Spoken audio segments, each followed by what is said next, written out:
Sobat Movie dimanapun kalian berada.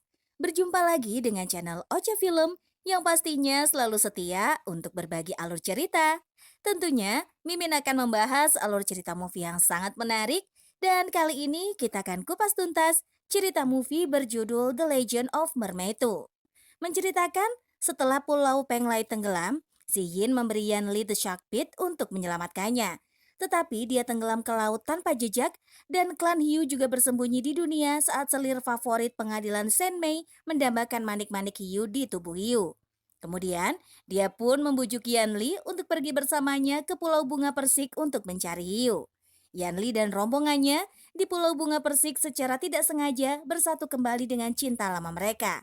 Tapi si Yin tidak memiliki ingatan tentang bencana tahun itu. Gimana? Penasaran kan?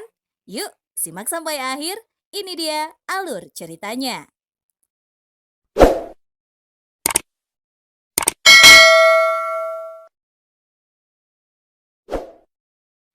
Untuk mencari si Yin yang menghilang di dalam laut, Yanli ikut dalam perjalanan kapal bersama Afu. Di dalam kapal itu mengadakan pesta untuk para bangsawan yang menunggu kejutan yang telah disiapkan dan tak lama terdengar gong digaungkan.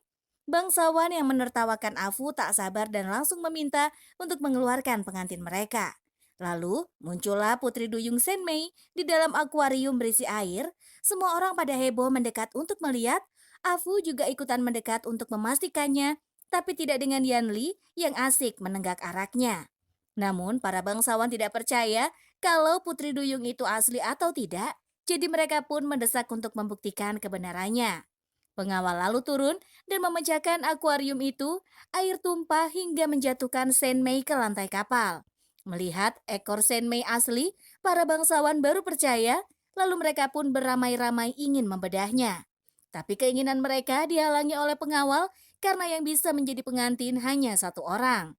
Melihat para bangsawan saling pukul, Senmei melompat keluar, tapi penjaga langsung melemparkan rantai dan mengikat ekor Senmei. Melihat Senmei kabur, para bangsawan juga ikut melompat ke laut untuk mengejarnya. Senmei yang sudah terdesak dikelilingi oleh para bangsawan yang rakus, dia diselamatkan oleh Yanli.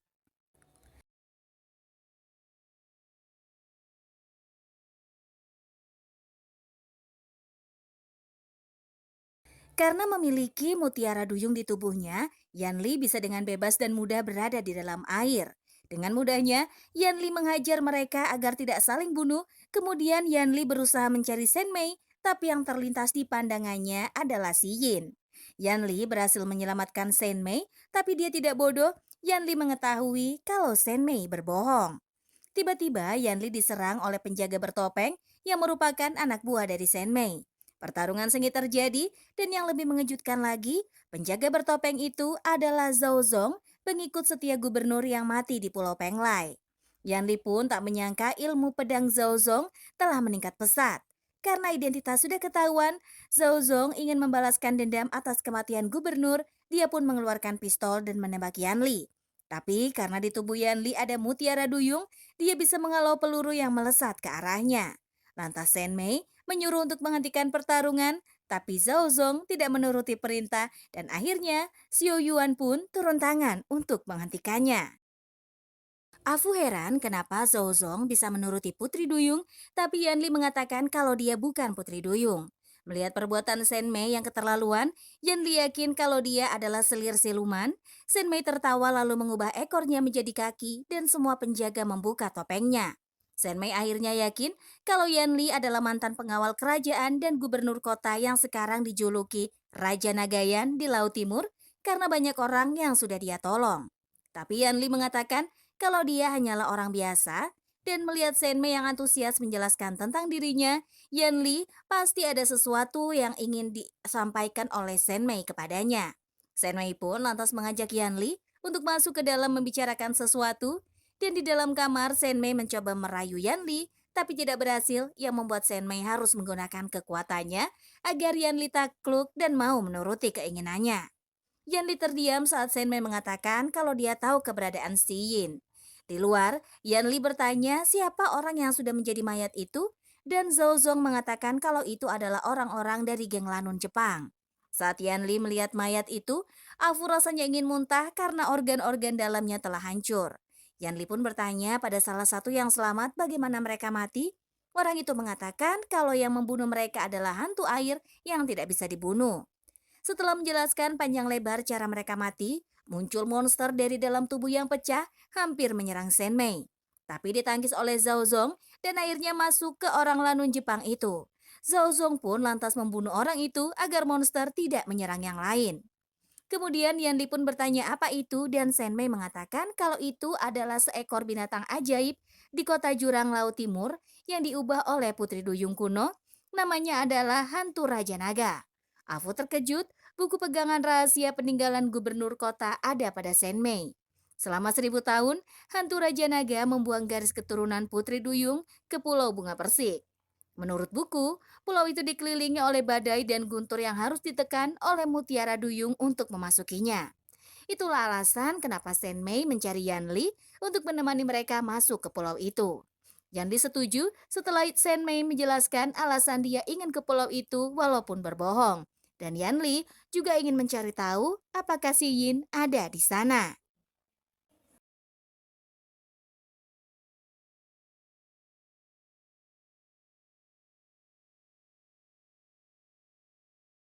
Afu tidak percaya kalau Senmei ingin ke pulau itu untuk orang-orang Laut Timur dan meminta Yanli untuk percaya padanya bahwa Senmei mempunyai niat jahat. Tapi Yanli mengatakan jangan khawatir karena dia punya pengaturan sendiri. Lantas Afu bertanya-tanya apakah mereka bisa bertemu dengan si Yin? Yanli mengatakan kalau dia bertemu dengan si Yin setiap malam. Tapi ternyata itu semua hanya mimpi Yanli dan dia terkejut saat Afu membangunkannya bahwa mereka sudah sampai. Sesuai dengan ucapan Senmei, Pulau Bunga Persik memang dikelilingi oleh badai dan guntur. Lalu Senmei pun mengatakan kalau sekarang adalah giliran Yanli.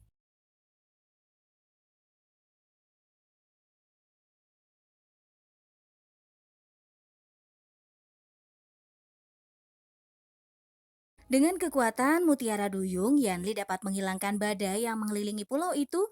Zhao Zong terkejut saat mengetahui kalau Yanli sudah berada di perahu duluan dan meninggalkan mereka. Melihat itu, Senmei menyuruh prajurit untuk mengejar Yanli dan Afu. Ternyata benar, Yanli melihat banyak putri duyung sedang bermain-main di kolam bebatuan dan melihat si Yin sedang duduk sendiri karena tidak bisa menumbuhkan ekornya. Melihat si Yin yang sedih dan beranjak dari tempat itu, Yanli memanggil nama si Yin. Si Yin terkejut, memandangi Yanli karena takut, dia pun lari dan menyeburkan diri ke air. Karena tidak punya ekor, si Yin tidak bisa berenang dan hampir tenggelam. Yanli pun heran namun cepat-cepat dia menolong si Yin dan yang membuat Yanli makin terkejut, si Yin tidak mengenalinya karena hilang ingatan. Semua itu terjadi karena mutiara duyung yang si Yin berikan untuk menolongnya. Yanli pun mencoba terus berusaha mengingatkan, tapi si Yin tidak percaya. Dan ketika Yanli tertangkap oleh para putri duyung, saat itu juga Senmei dan bawahannya menembakkan panah ke arah mereka. Para putri duyung mencoba melawan, sedangkan Afu yang ikut menyelamatkan para putri duyung malah terkena panah di pantatnya. Ibu pimpinan duyung keluar untuk menghentikan tindakan Senmei. Karena Senmei dan bawahannya datang membawa masalah, ibu pimpinan mengeluarkan kekuatan untuk mengikat mereka dengan air pusaran. Saat air akan mengarah ke Yanli, dia mampu menepisnya dan itu membuat ibu pemimpin heran bagaimana bisa dia memiliki mutiara duyung. Si Yin yang dari tadi tidak percaya, baru menyadari kalau Yanli memang mempunyai mutiara duyung. Senmei lalu memanggil Yanli untuk mengatakan pada ibu pimpinan tentang hantu Raja Naga agar mereka dilepaskan dari ikatan pusara air. Ibu pimpinan lalu melepaskan mereka karena ingin tahu bagaimana bisa Senmei tahu tentang hantu Raja Naga. Untuk membuktikannya, Senmei memberi akar berserat yang mereka dapatkan dan di ruang singgasana duyung, Zhao Zong diajak bermain oleh duyung kecil dan itu menggerakkan sisi manusiawinya. Ersi mengatakan kalau itu memang benar akar berserat dari hantu Raja Naga. Yang jadi pertanyaan, bagaimana hantu Raja Naga bisa keluar dari batasan? Ibu pimpinan menjelaskan bahwa kekuatan ilahi Mutiara Raja Timur sudah akan habis dan setiap dekade kekuatan Mutiara Raja Timur akan menyusut dan itu harus dikeluarkan dari Istana Naga. Yang suci dari klan akan dikirim ke Istana Naga untuk menjaganya. Tapi yang mengherankan, merosotnya kekuatan itu baru 10 tahun sejak generasi terakhir yang suci, Linglong menjaga Istana Naga. Segel mulai rusak dan para duyung harus segera pergi ke Istana Naga untuk mengambil mutiara itu secepat mungkin. Zhao Zong mencoba untuk ikut dengan beralasan memberi bantuan, tapi Putri Duyung tidak bisa mempercayai orang darat. Lalu ibu pimpinan menyuruh Shen Mei dan bawahannya untuk pergi. Shen Mei setuju, lalu mereka akan kembali ke kapal dan menunggu pesan dari ibu pimpinan. Sebelum pergi, Yan Li pun meminta Si Yin untuk menemuinya. Duyung Suyanyu menemui Afu karena telah menyelamatkannya dan membawa lintah laut hitam untuk mengobati Afu. Saat mengobati, Suyanyu mendapati teropong di kantor Afu dan mencoba memakainya. Suyanyu sangat senang dan menganggap teropong itu adalah benda sihir dari daratan, sedangkan Yanli sangat senang ketika Si Yin datang menemuinya di kapal. Si Yin heran dengan kapal dan juga dengan bantal yang ada di kamar Yanli karena sangat lembut dan bertanya seperti apa dulu mereka bertemu. Kemudian Yanli menceritakan pertama kali mereka bertemu saat Si Yin menyelamatkannya dari Raja Naga. Di sisi lain, Afu menjelaskan pada Su Yanyu bagaimana Yanli dan Si Yin saling menyelamatkan demi cinta mereka. Si Yin mengerti dan berkata jadi hubungan adalah tentang menyelamatkan dan diselamatkan. Sayangnya cinta adalah kutukan bagi Putri Duyung dan bertanya pada Yanli, bukankah itu aneh? Yanli ingin mengembalikan mutiara itu tapi diganggu oleh Shen Mei yang tiba-tiba masuk. Dia pun mencoba menggoda karena tahu Si Yin ada di situ. Si Yin marah pada Yanli karena mendengar obrolan Shen Mei dan Yanli tadi dan mengatakan kalau ucapan ibu pimpinan benar kalau orang darat itu jahat. Ibu pimpinan dan duyung suci yang terpilih akan pergi ke istana hantu Raja Naga karena Si Yin tidak punya ekor, dia akan dibawa oleh Ersi. Yanli tidak putus asa, dia mengikuti Si Yin ke istana naga. Ternyata benar, kekuatan ilahi mutiara Raja Timur telah meredup. Mutiara itu tidak bisa diambil karena yang suci terpilihlah yang dapat menurunkan mutiara Raja Timur. Tidak ada yang tahu persyaratan menjadi yang suci karena semua diatur oleh mutiara Raja Timur sendiri. Saat itu ibu pimpinan dan Linglong yang terbaik, tapi ibu pimpinan jatuh cinta pada Yulang, jadi dia tidak terpilih. Semua duyung yang ikut mencoba mengambilnya dan yang bisa melakukannya adalah Si Yin. Di luar, para duyung yang tidak terpilih ditembaki oleh prajurit. Untuk mendapatkan mutiara duyung dengan kejam, Xiao Yuan merobek leher mereka. Zhou Zong yang tidak tega dengan duyung kecil menyuruhnya untuk lari, tapi saat dia berterima kasih, duyung kecil malah dipanah di dada dan mutiaranya diambil paksa. Zhou Zong yang sedih meminta Shen Mei untuk meninggalkan pulau karena sudah mendapatkan banyak mutiara. Kembali ke Istana Naga, Si Yin dan yang lainnya yang membawa mutiara Raja Timur ketahuan dan membuat hantu Raja Naga marah. Ibu pimpinan mencoba melawan tapi gagal dan pintu keluar tertutup akar berserat. Di tengah amukan naga, Yanli dan Afu jatuh dari reruntuhan batu. Mereka melihat pintu keluar semakin tertutup dan Yanli pun meminta Afu untuk mengeluarkan bom peledak. Tapi karena akarnya tidak berujung, ibu pimpinan menyuruh semua orang untuk masuk ke air dan keluar di depan singgasana duyung. Hantu Raja Naga akan segera memecah halaman tersebut, jadi malam itu sangat penting dan akan mempersembahkan korban kepada Mutiara Raja Timur sebelum bulan purnama. Karena Si Yin yang terpilih, jadi dia yang akan melakukan pengorbanannya. Ibu pimpinan lalu menyuruh semua untuk bersiap karena hampir malam. Sebelum ritual pengorbanan, Si Yin meminta Yanli untuk ikut dengannya. Di bawah air terjun, Xin Yi mencoba untuk mengambil mutiaranya kembali, tapi tidak berhasil karena Si Yin tidak punya perasaan cinta pada Yanli. Si Yin menangis karena sudah lama menderita, tidak punya ekor dan tidak bisa melindungi orang-orang di sekelilingnya. Lantas Si Yin pun meminta maaf dan pergi dari hadapan Yanli. Ternyata wajah asli Shen Mei sudah berubah menjadi tua dan selama ini dia memakai seni topeng kulit dari Gaoli. Pelayan yang ketakutan karena mengetahui wajah asli Shen Mei akhirnya pun dibunuh. Di malam bulan purnama, mutiara Raja Timur yang telah dipulihkan energi spiritualnya dicuri oleh Shen Mei. Ibu pimpinan tak habis pikir bagaimana Shen Mei bisa lolos dari penjara air. Shen Mei mengatakan tentu saja karena mutiara duyung.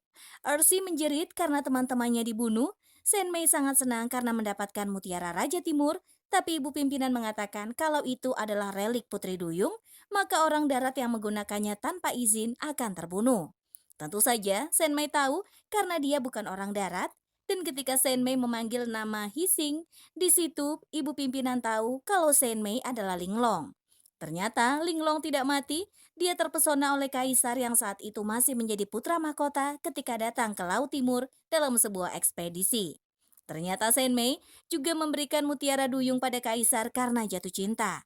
Senmei juga mengatakan kalau putri duyung yang terpilih menjadi yang suci akan terjebak sendirian di laut dalam dan menderita 1 abad dalam kesendirian. Si Yin dan terkejut karena ibu pimpinan tidak pernah memberitahunya. Si Yin pun meminta jawaban pada ibu pimpinan dan dia mengatakan kalau dia juga melakukannya demi klan Putri Duyung dan menjaga Laut Timur. Tapi Senmei marah karena ibu pimpinan menolak ke Istana Naga dan membuat dia menderita kesulitan. Ibu pimpinan jatuh cinta dan membuat Senmei yang harus melakukannya. Tapi yang jadi permasalahan, jika Senmei menelan mutiara itu, hantu Raja Naga akan keluar dari segel dan semua orang di Laut Timur akan hancur. Senmei tidak peduli, yang penting dia mendapatkan keinginannya untuk menjadi cantik dan abadi selamanya. Senmei lalu menyuruh prajurit untuk membunuh mereka semua, tapi Yanli berhasil meledakkan bom agar mereka tidak dikejar.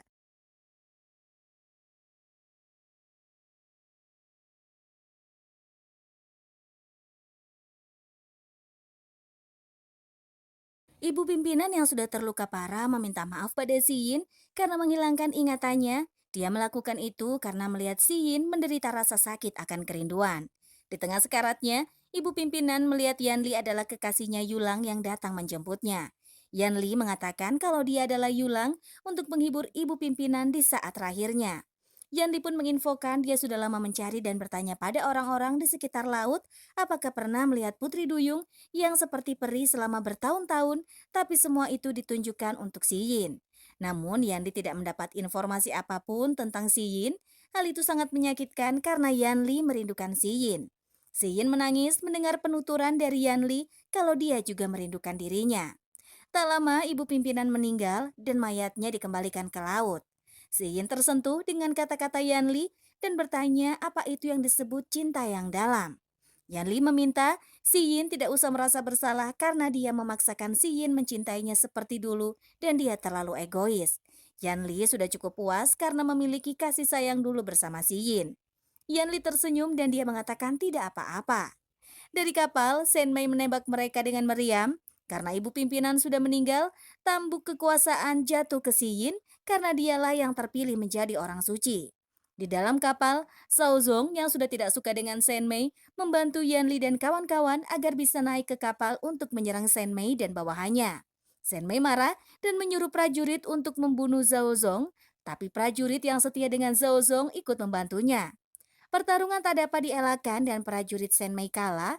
Senmei lantas ke Istana Naga untuk membangkitkan hantu Raja Naga. Kemudian, Si Yin dan Yanli mengejar untuk menghentikan perbuatan Senmei. Si Yin dan Yanli kalah melawan Senmei. Lalu saat Yanli ditolak ke laut, Si Yin mengejar agar Yanli tidak tenggelam. Tapi Si Yin yang tidak memiliki mutiara juga pingsan. Senmei yang merasa menang malah termakan sendirian oleh kekuatan mutiara Raja Timur dan menimbulkan sisik di wajahnya.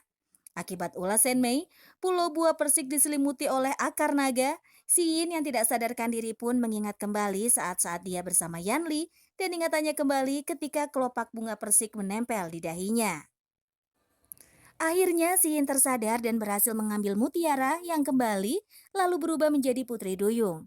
Yanli yang tersadar tersenyum dan Si Yin membawa mereka naik. Si Yin senang ingatannya kembali dan Yanli senang karena mutiara duyung telah kembali pada Si Yin. Untuk menghentikan amukan hantu Raja Naga, Si Yin mulai bernyanyi dengan mutiara Raja Timur yang dia ciptakan sendiri seperti leluhurnya.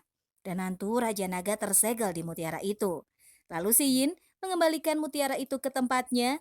Senmei ingin tetap menjadi cantik karena ingin mendapatkan cintanya kaisar, tapi akhirnya dia mati dalam penyesalan. Yanli sangat senang akhirnya dia bisa bersatu dengan kekasihnya, tapi Si Yin menghilangkan ingatan Yanli agar kembali ke daratan dan melupakannya. Sebab Si Yin sekarang adalah pemimpin di klan Duyung dan dia harus bertanggung jawab menjaga para putri Duyung dan mutiara Raja Timur. Yanli memohon untuk tidak melakukan itu dan Si Yin mengembalikan Yanli dalam keadaan tidak sadar. Selama puluhan tahun, Yanli menunggu seperti orang gila hingga akhirnya dia mendengar lagi nyanyian Putri Duyung Si Yin. Afu akhirnya pasrah saat Yanli menghilang di tengah laut dan ceritanya pun berakhir sampai di sini. Terima kasih untuk yang sudah nonton. Jangan lupa ya untuk like, komen, dan juga subscribe. Sampai jumpa di video selanjutnya. Dadah!